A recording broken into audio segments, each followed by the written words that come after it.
Hello everyone. In this video we will discuss about the system function, driving point function, transfer function and pole zero of the emittance function. So first we will discuss about the system function or network function.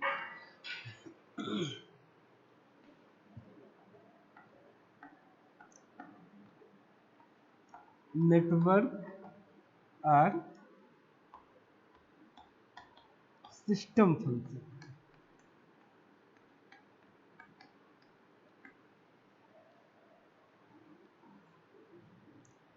Network or system function is the function which is used to relate the response and excitation, output and input of a system in frequency domain. A network function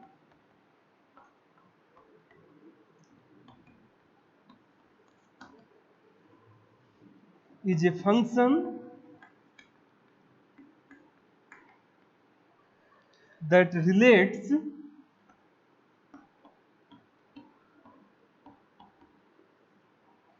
the input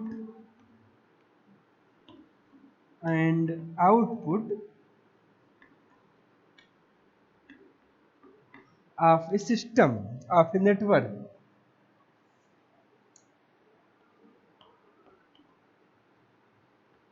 Of a network.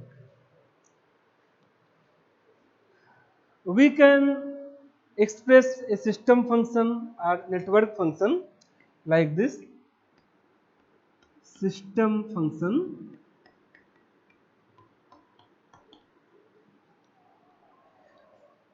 H of S is the Laplace transform of the response. R of S divided by Laplace transform of the excitation. E of S with all initial conditions are 0. With all initial conditions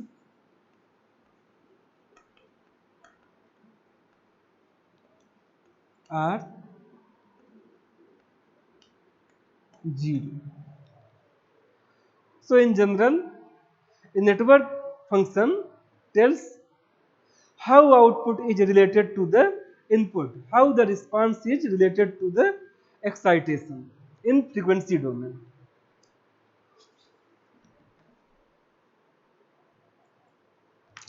Next, driving point function. Driving point function.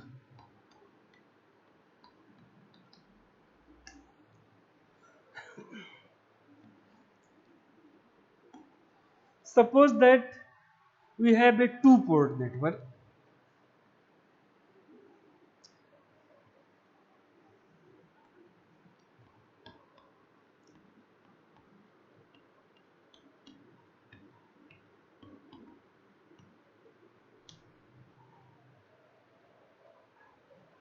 Its one port is the input port. Suppose that it is 1 dash, and second port is the output port represented by 2 dash.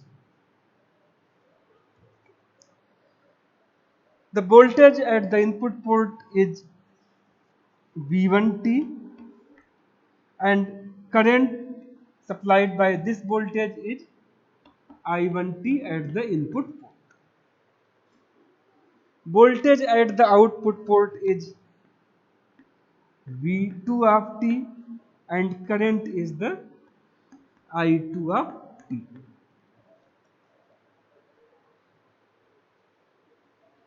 Then driving point functions are the ratio of the variables measured at the same point. Means if we take the Laplace transform of the voltage and current of the input port, and we divide the Laplace transform of the voltage to the Laplace transform of current. In this case, the function will be driving point impedance function, and this driving point impedance function होगा driving point input impedance function.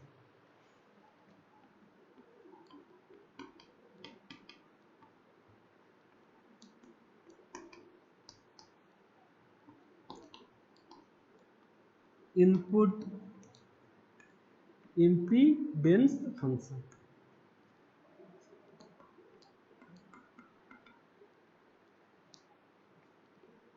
Z11S is Laplace transform of voltage V1 of t, means V1 of S to the Laplace transform of I1 of t, means I1 of S.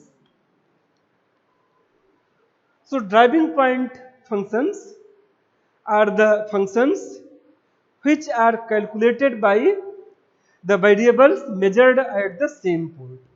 यहाँ हमने voltage input port के voltage के Laplace transform को input port के current के Laplace transform से divide किया है, एंड वोल्टेज एंड करंट का रेशियो आप जानते हैं इम्पीडेंस फंक्शन होता है.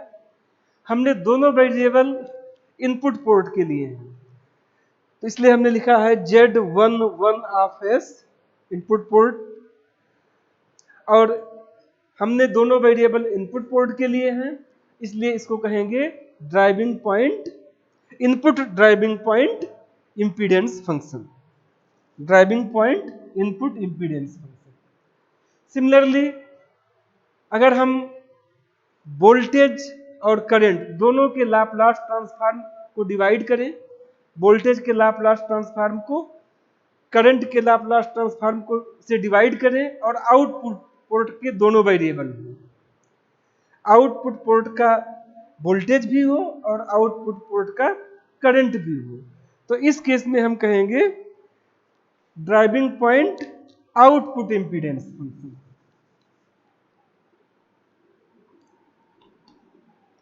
आउटपुट इंपीडेंस फंक्शन, और यहां हम लिखेंगे Z22 ऑफ S, और ये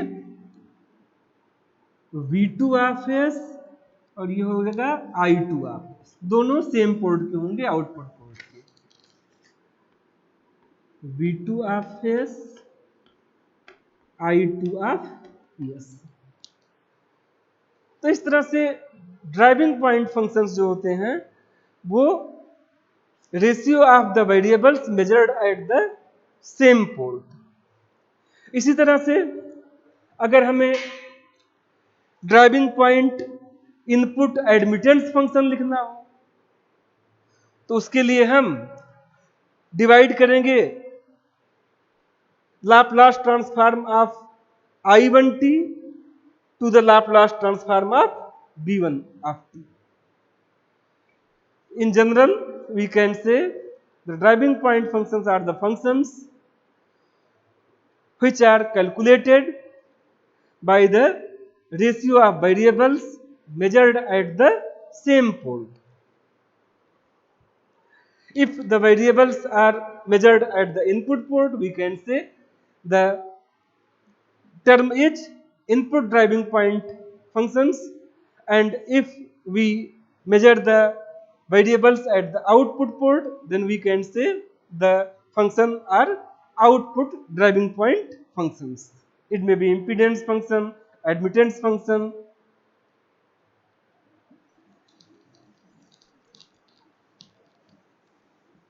Next, transfer function.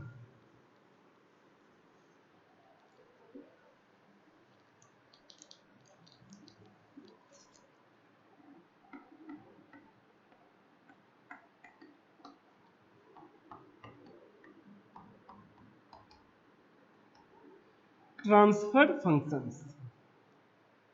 Transfer functions are the functions which are calculated by the ratio of the variables measured at the different ports. One variable will be from the input port and another variable will be from the output port. इस figure में हमने एक 2 port network दिखाया है जिसका port 11 dash input port है और 22 dash output port है। अगर हम इस 2 पोर्ट नेटवर्क के लिए ट्रांसफर इम्पीडेंस फंक्शन कैलकुलेट करें तो इसके लिए हमें एक पोर्ट का के वोल्टेज का लाप्लास ट्रांसफॉर्म लेना होगा और दूसरे पोर्ट के करंट का लाप्लास ट्रांसफॉर्म लेना होगा। तो अगर हम इस तरह से हमें दो इम्पीडेंस फंक्शन मिलेंगे ट्रांसफर इम्पीडेंस फंक्शन, एक होगा फॉरवर्ड ट्रांसफर इम्पीडेंस फंक्शन और दूसरा रिवर्स ट्रांसफर इम्पीडेंस फंक्शन। तो फॉरवर्ड ट्रांसफर इम्पीडेंस फंक्शन को हम इस तरह से डिनोट करेंगे, फॉरवर्ड ट्रांसफर इम्पीडेंस फंक्शन, इसको हम डिनोट करते हैं Z21 ऑफ S। न्यूमरेटर में वोल्ट आप जानते हैं impedance function is the ratio of voltage divided by current. Forward transfer impedance function में हमें पोर्ट 2 के वोल्टेज का लाप्लास ट्रांसफर देना होगा V2 of S divide by port 1 के करंट के लाप्लास ट्रांसफॉर्म से इसको डिवाइड करना होगा I1 of S। This is forward transfer impedance function. इसमें हमने वोल्टेज को सेकेंड पोर्ट का वोल्टेज लिया, आउटपुट पोर्ट का वोल्टेज लिया, इस तरह डिनोट करते हैं Z21 ऑफ S। इसी तरह से हम रिवर्स ट्रांसफर इम्पीडेंस फंक्शन को लिख सकते हैं। रिवर्स ट्रांसफर इम्पीडेंस फंक्शन में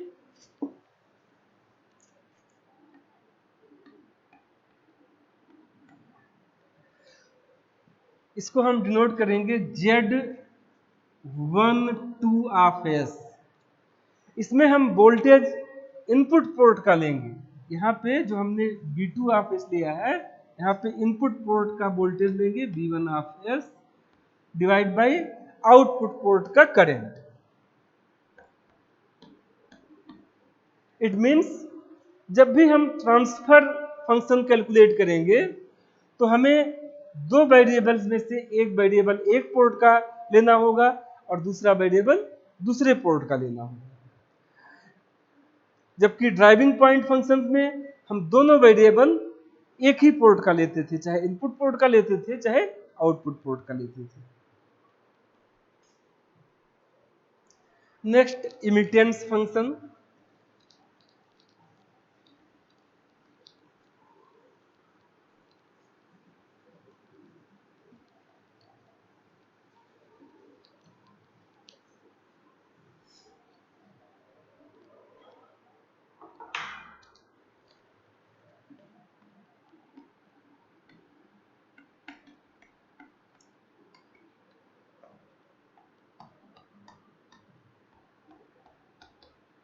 Emittance function. Emittance function is a concept which is used for both impedance and admittance both. It is a concept which combines impedance and admittance functions. Since impedance function is used for admittance and impedance both, and admittance function and impedance function has different units, so emittance function has no unit. Emittance function, it is used to represent impedance and admittance both. It has no unit because impedance and admittance has different units.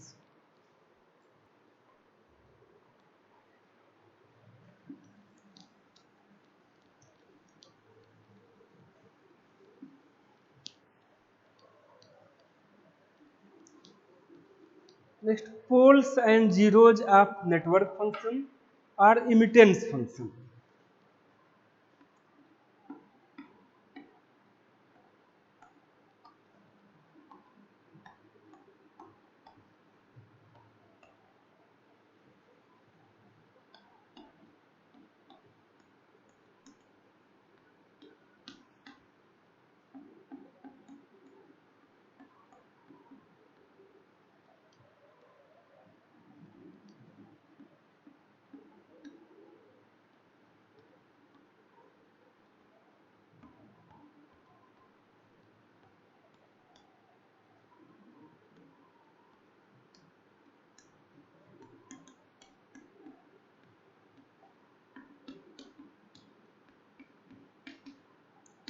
Pole and zeros of network function are poles and zeros of emittance function.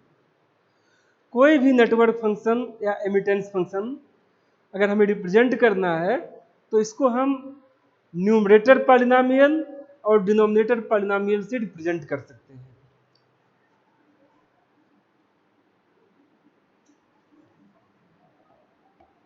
हमने एक network function transfer function के रूप में लिया है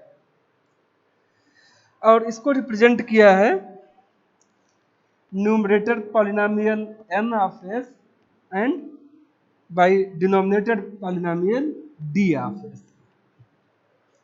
ये कोई network function है, ट्रांसफर फंक्शन है।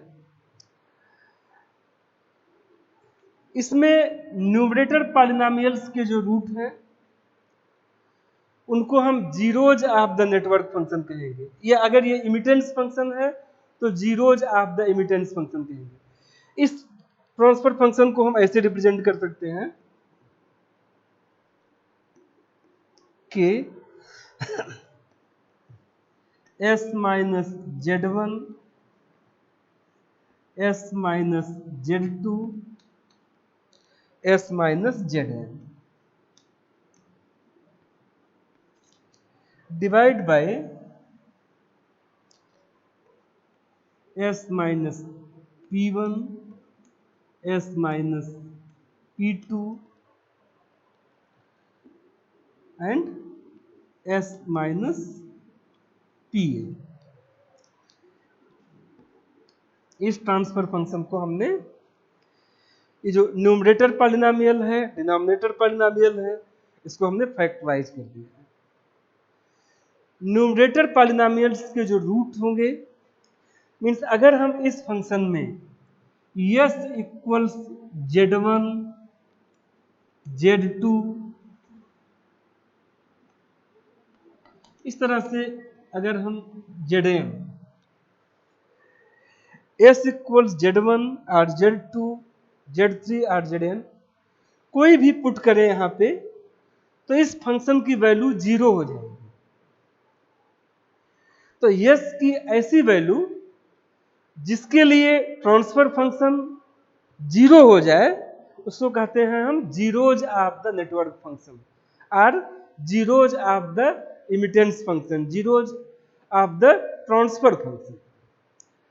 So roots of the numerator polynomial are known as zeros of the network function.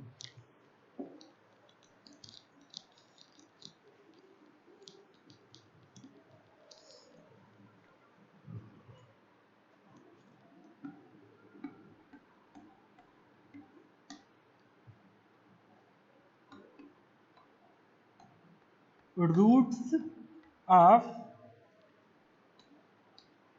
numerator polynomials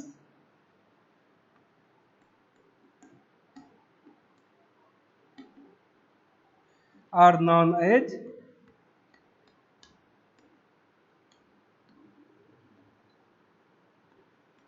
zeros of network function.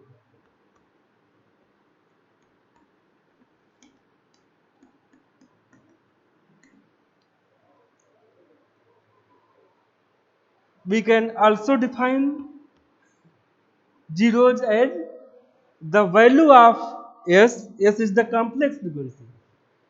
The values of the complex frequency for which network function or transfer function becomes zero are known as zeros of the transfer function. Similarly, if we put S equals P1, P2, Pn in this transfer function, इसमें अगर हम S equal P1, P2, Pn इस तरह से put करें तो denominator में P1 minus P1 zero हो जाएगा, या अगर P2 पुट करेंगे तो P2 माइनस P2 जीरो हो जाएगा। इस केस में ट्रांसफर फंक्शन की वैल्यू इनफाइनाइट हो जाएगी। So the value of S for which transfer function or network function becomes infinite is known as poles of the network function or transfer function.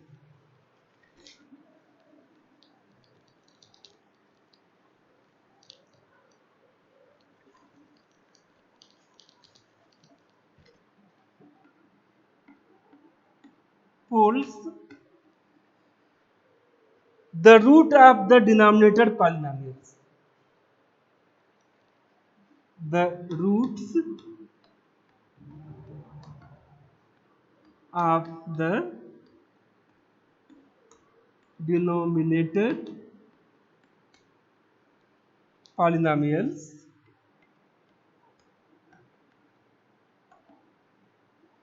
are known as poles of the network function.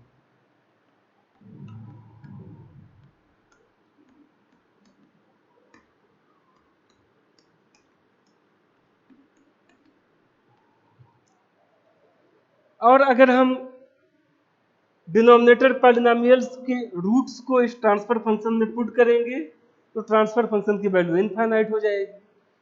We can also define the poles as the value of S for which transfer function becomes infinite are known as poles of the network function are poles of the immittance function are poles of the transfer function.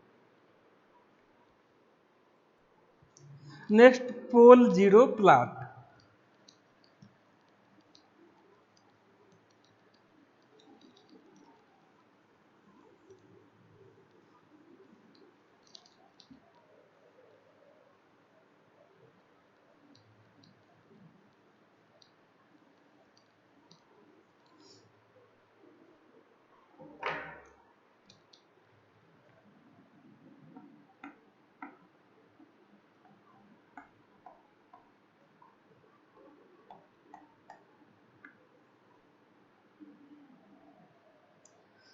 Pole zero plot we can define like this: plot of the pole and zero on S plane by locating pole and zero is known as pole zero plot. S plane क्या है? Complex frequency आप जानते हैं, S equals sigma plus जे omega. तो yes plane में जो real axis है, x axis को हम रियल एक्सिस कहते हैं, ये सिग्मा को रिप्रेजेंट करता है, नेपर फ्रीक्वेंसी। और इमेजिनरी एक्सिस वाई एक्सिस होता है जे ओमेगा, ये रेडियन फ्रीक्वेंसी को डिनोट करेगा। इसको हम कहते हैं यस प्लेन। यस प्लेन में पोल एंड जीरो को लोकेट करने से जो प्लॉट मिलेगा वो पोल जीरो प्लॉट होगा। पोल्स को हम क्रॉस से रिप्रेजेंट करते हैं। Poles are represented by cross. and zeros are represented by 0। तो इस तरह से the plot obtained by locating poles and zeros on the S plane is known as pole zero plot. When we locate poles and zero on the S plane, we represent the poles by cross and we represent zeros by 0। अब इसको हम एक example से clear करते हैं। Problem है draw the pole zero diagram of function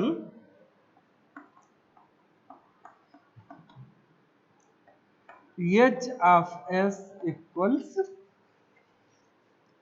8 s plus 2 s plus 3 upon s plus 4 and s square plus 2s plus 2। इस function का हमें पोल जीरो डायग्राम बनाना है, पोल जीरो प्लॉट बनाना है। तो सबसे पहले हम इसमें पोल्स एंड जीरोज को फाइंड करेंगे और आप जानते हैं कि the roots of the numerator polynomial are known as zeros of the system function and the roots of the denominator polynomial are known as the poles of the system function. So first of all we will find the zeros of this system function।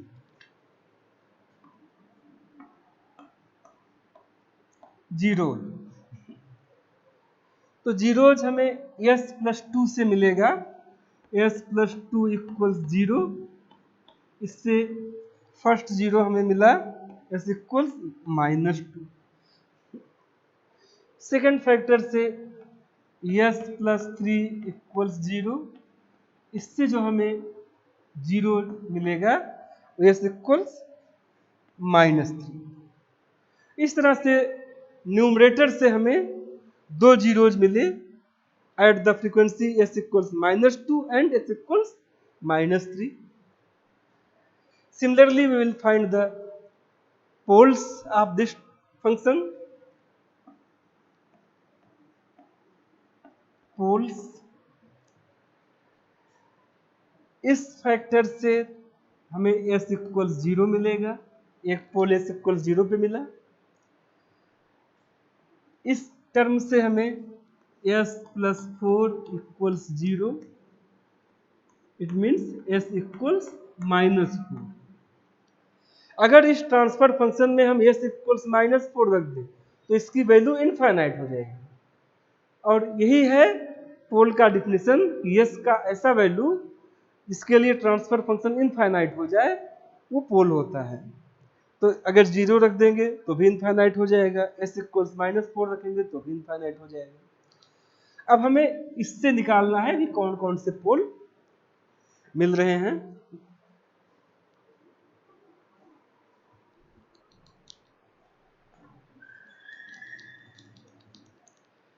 इस term को हम यहां पे लिख दे रहे हैं s square plus 2s plus 2। इसको हम 0 इक्वल करेंगे और फिर रूट्स फाइंड करेंगे। इसको हम इस तरह से लिख सकते हैं s plus 1 plus j s plus 1 minus j। इससे ये होगा s plus 1 whole square minus j square. इसको अभी हम एक्सपेंड करें तो हमें मिलेगा ये s plus 1 whole square minus j square. तो ये होगा s square plus one plus s और j square minus one means plus one हो जाएगा। तो इस तरह से हमें s square plus s plus to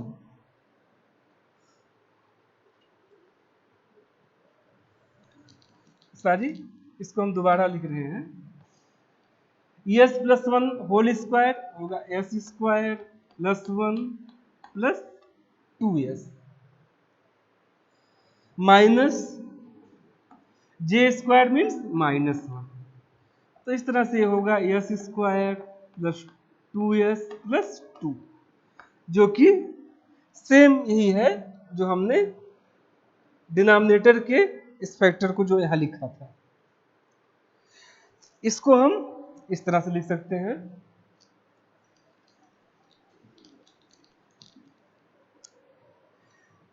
इस फैक्टर से हमें s plus one plus j equals zero, इससे हमें एक पोल मिलेगा s equals minus one minus जे,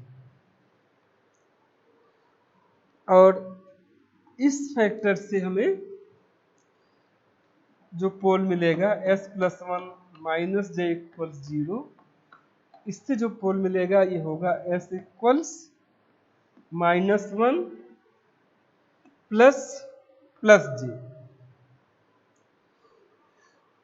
इस तरह से हमें दो जीरो मिले, एक s इक्वल्स माइनस टू दूसरा s इक्वल्स माइनस थ्री पे, और फोर पोल्स मिले हैं, एक s इक्वल्स जीरो पे, एक s इक्वल्स माइनस फोर पे, और एक माइनस वन माइनस जे और माइनस वन प्लस जे। तो यहां हम पोल्स एंड जीरोज को कंबाइन करके यहां लिख रहे हैं।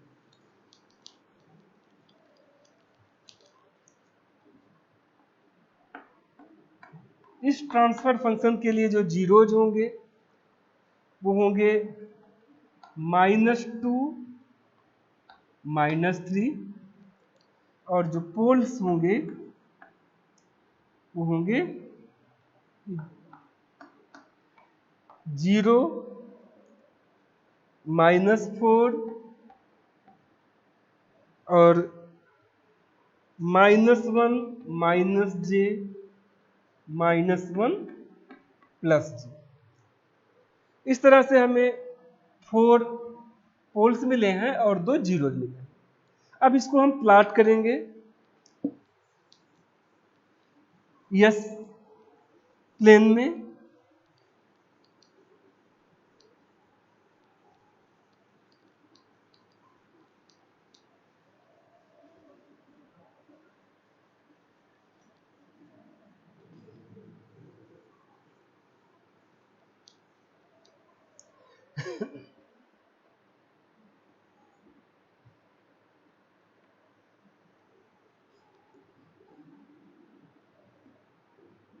X axis is the real axis sigma,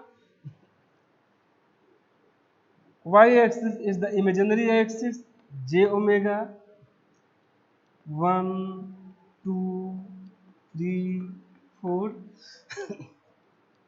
minus 1 minus 2 minus 3 minus 4 minus 5,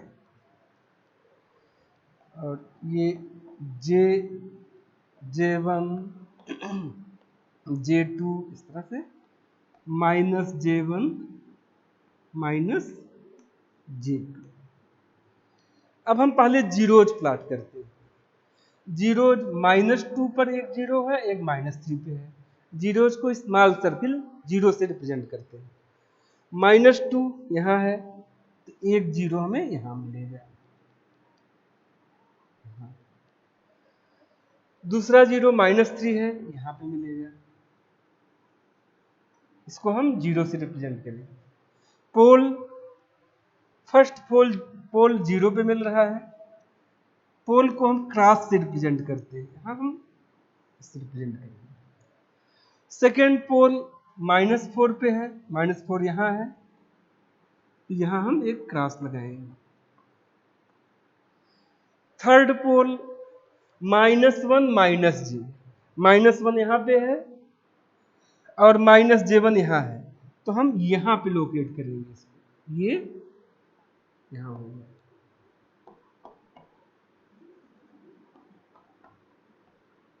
यहाँ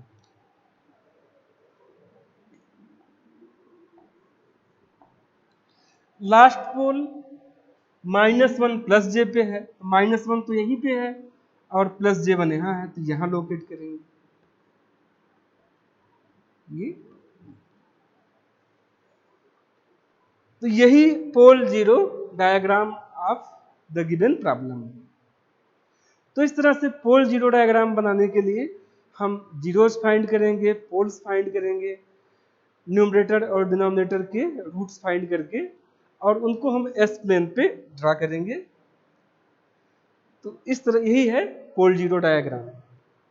अब एक प्रॉब्लम हम और करते हैं जिसमें हम ट्रांसफर फंक्शन यूज करके पोल जीरो डायग्राम फाइंड करेंगे और उससे टाइम डोमेन रिस्पांस भी फाइंड करेंगे।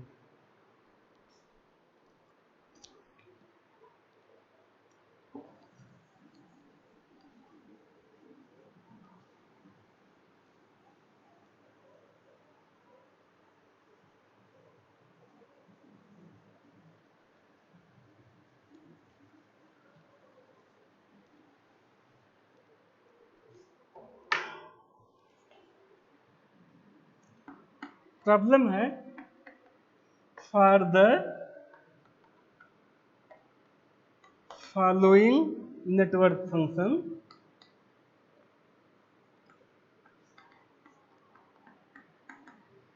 Draw pole zero diagram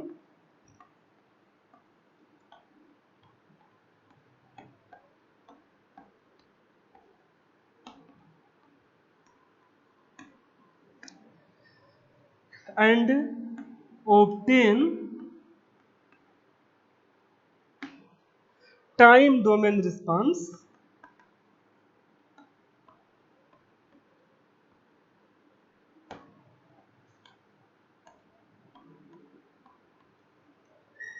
I of t।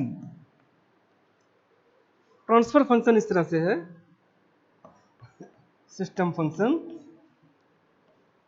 s²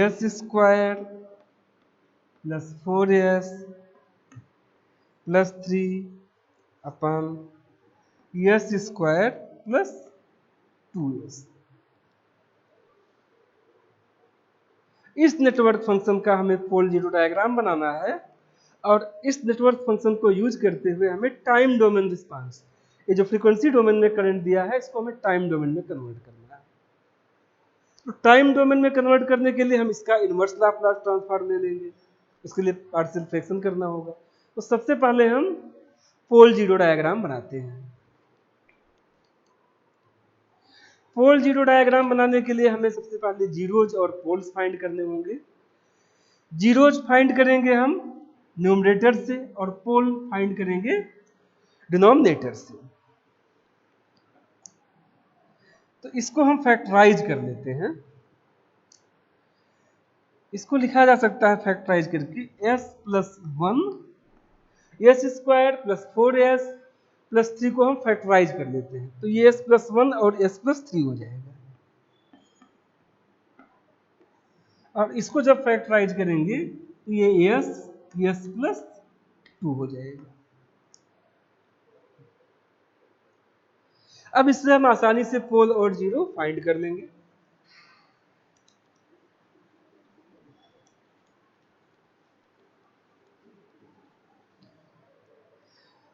zeros ये न्यूमरेटर से मिलेगा, इसके रूट से s + 1 = 0, इससे हमें s = -1 पे एक जीरो मिला। अगर हम s = -1 यहाँ पुट कर दें तो इस network function I of s की वैल्यू 0 हो जाएगी। दूसरे फंक्शन से s + 3 = 0, इससे हमें सेकंड 0 मिला, s = -3। पोल्स,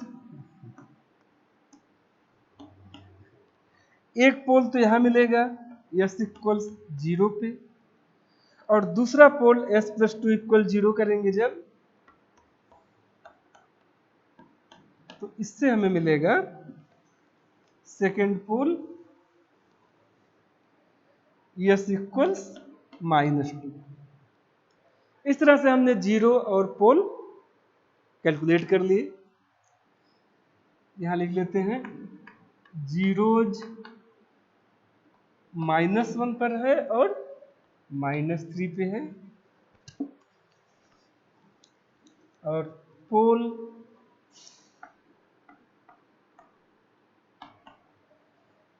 एक पोल 0 पे है और दूसरा -2 पे है। अब इन दोनों को हम लोग प्लॉट करेंगे ऑन एस प्लेन।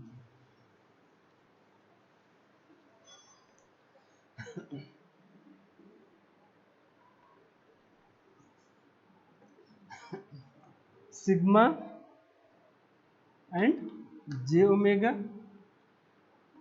1 2 3 4 -1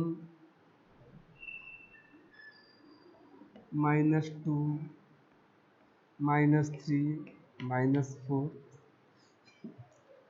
जीरोज -1 और -3 पे है, तो फर्स्ट जीरो यहाँ है, इसको हम स्मॉल जीरो से रिप्रेजेंट करेंगे, -1 और -3। पोल 0 पे है, यहाँ एक क्रॉस लगाएंगे छोटा, दूसरा पोल -2 पे है, -2 पे क्रॉस लगाएंगे। यही pole zero diagram of the given network function.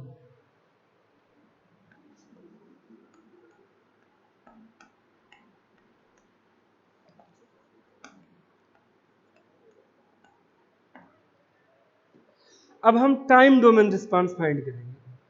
Time domain response के लिए हम नेटवर्क फंक्शन का पार्शियल फ्रैक्शन करके इनवर्स लाप्लास ट्रांसफॉर्म लेंगे।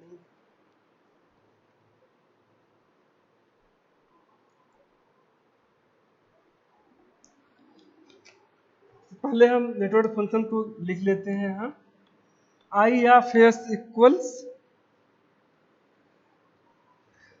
S square plus 4s plus 3 अपन एस स्क्वायर प्लस 2s। हमको आई ऑफ टी निकालना है, टाइम डोमेन रिस्पांस निकालना है, इसका इनवर्स लाप्लास ट्रांसफॉर्म लेना होगा। इसके लिए हमें इसको पार्शियल फ्रैक्शन करना होगा। पार्शियल फ्रैक्शन में आप देख रहे हैं यहाँ पे न्यूमरेटर पॉलिनोमियल की डिग्री 2 है और डिनोमिनेटर पॉलिनोमियल की डिग्री भी 2 है। तो अगर न्यूमरेटर और डिनोमिनेटर पॉलिनोमियल दोनों की डिग्री सेम है, तो हमें सबसे पहले न्यूमरेटर पॉलिनोमियल की डिग्री कम करनी होगी, डिवाइड करना होगा। हम S square plus 4s plus 3 में S square plus 2s divide करके देखते हैं। S square plus 4s plus 3 को एस स्क्वायर प्लस 2s से डिवाइड करें, ये होगा 1 एस स्क्वायर प्लस 2s, तो ये कैंसिल हो जाएगा, ये आएगा 2s प्लस 3। तो इस तरह से इसको हम डिवाइड करके ऐसे लिख सकते हैं 1 प्लस 2s प्लस 3 अपान ये एस स्क्वायर प्लस 2s।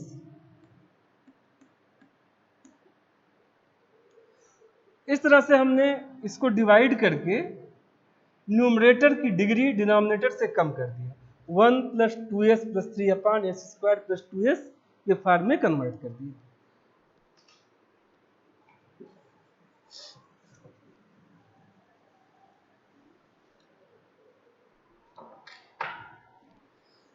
अब इसको ऐसे लिखेंगे 1, इसका पार्शियल फ्रैक्शन करना है, 2s प्लस 3 अपान इसको फैक्टराइज करेंगे s प्लस 2।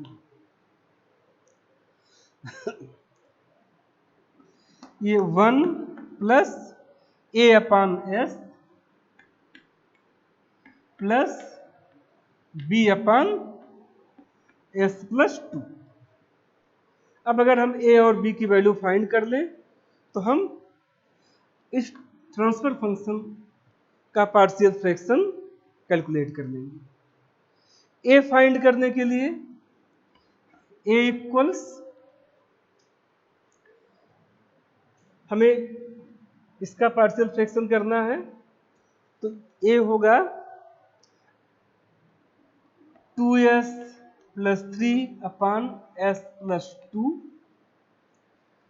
ये टर्म कैंसिल हो जाएगा, इसमें हमें s इक्वल 0 पुट करना है। a equals 2s plus 3/s+2 and s equal 0 put करना होगा।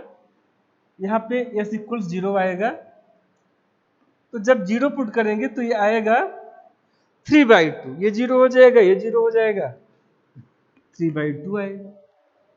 सिमिलरली बी, आप पहले से जानते हैं पार्शियल फ्रैक्शन करना। बी में डिनोमिनेटर में s+2 है, तो इसलिए हम इस वाले फंक्शन के s+2 को हटा देंगे और 2s प्लस 3/s लिखेंगे यहाँ, 2s प्लस 3/s, और s+2 इक्वल्स 0 से s इक्वल्स -2 लिखेंगे। यहाँ s इक्वल्स -2। तब जब यहाँ -2 रखेंगे तो ये हो जाएगा -4 प्लस 3/-2, तो ये 1/2 आएगा। तो इस तरह से हमने a फाइंड कर लिया, b फाइंड कर लिया। सो ट्रांसफर फंक्शन को अब हम रिप्रेजेंट कर सकते हैं यूजिंग पार्शियल फ्रैक्शन। इस तरह से रिप्रेजेंट करेंगे, I of s equals 1 plus a/s। a/s, a की वैल्यू 3/2 हमने कैलकुलेट किया था, 3/2/s प्लस b/s+2। b की वैल्यू 1/2 आया है, 1/2/s+2। अब अगर हम इसका इनवर्स लाप्लास ट्रांसफॉर्म फाइंड कर लें तो हमें टाइम डोमेन रिस्पांस मिल जाएगा।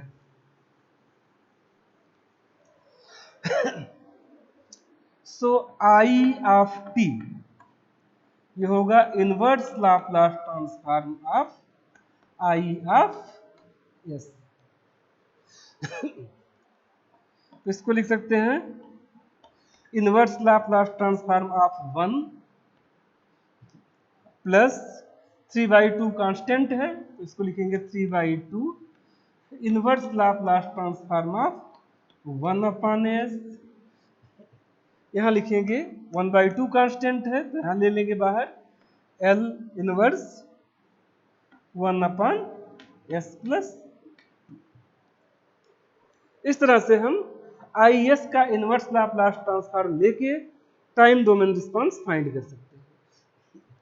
आप जानते हैं impulse function delta of T का लाप्लास ट्रांसफॉर्म 1 होता है। 1 इंपल्स फंक्शन का लाप्लास ट्रांसफॉर्म है, तो जब हम इसका इनवर्स लेंगे तो हमें यहाँ impulse function delta of T मिलेगा,